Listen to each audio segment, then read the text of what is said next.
दोस्तों, चाहे कुछ भी हो जाए, कन्याओं को खाने में ये चीज कभी मत खिलाना। माँ दुर्गा होती है क्रोधित, घर हो जाता है बर्बाद। साथ ही साथ इस उम्र की कन्याएं ना हो। दोस्तों, नवरात्रि में कन्या पूजन का विशेष महत्व माना जाता है। बिना इसके नवरात्रि पूजा या व्रत कभी पूरा नहीं माना जाता।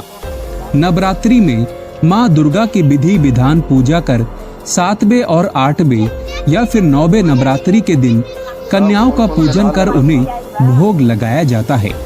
धर्म ग्रंथों के अनुसार 3 साल से लेकर 9 साल तक की कन्याओं को माता का स्वरूप माना गया है।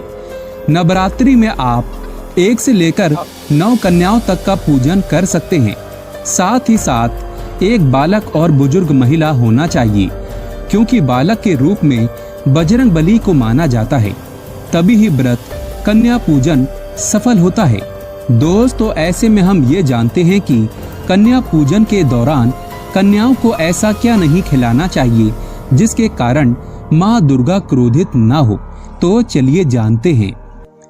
दोस्तों, कन्या पूजन के लिए सबसे पहले कन्याओं के पैर धुलाना चाहिए, फिर उनके पैरों पर मुहावर लगाना चाहिए, फिर उन्हें एक साफ आसन पर बैठाना चाहिए।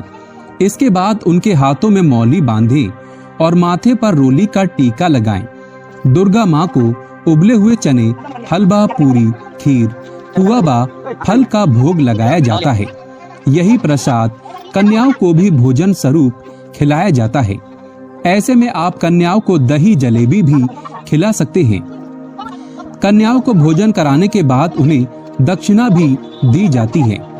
इसी के साथ कन्याओं को लाल चुन्नी और बिंदिया, चूड़ियां भी चढ़ाई जाती हैं। इस तरह विधि विधान कन्याओं का पूजन करने के बाद उनका आशीर्वाद प्राप्त करें।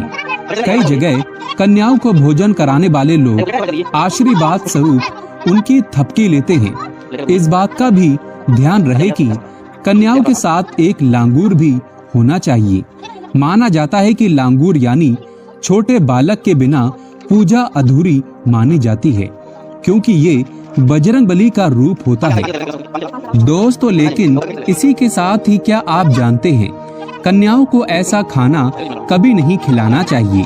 लगता है महापाप, माता हो जाती है नाराज और पूरा घर हो जाता है बर्बाद।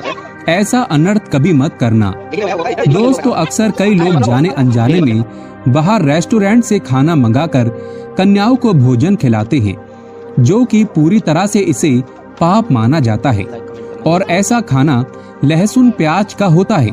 ऐसा पाप आप कभी मत करना।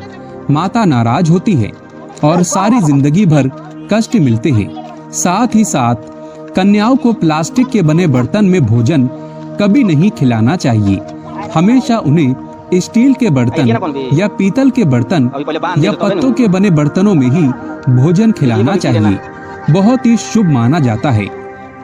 कन्या जब वापस अपने घर के लिए प्रस्थान करे तो उनके चरण स्पर्श अवश्य करें।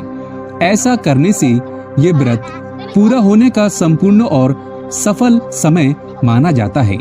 माता अति प्रसन्न होती है और देती है आपको वरदान।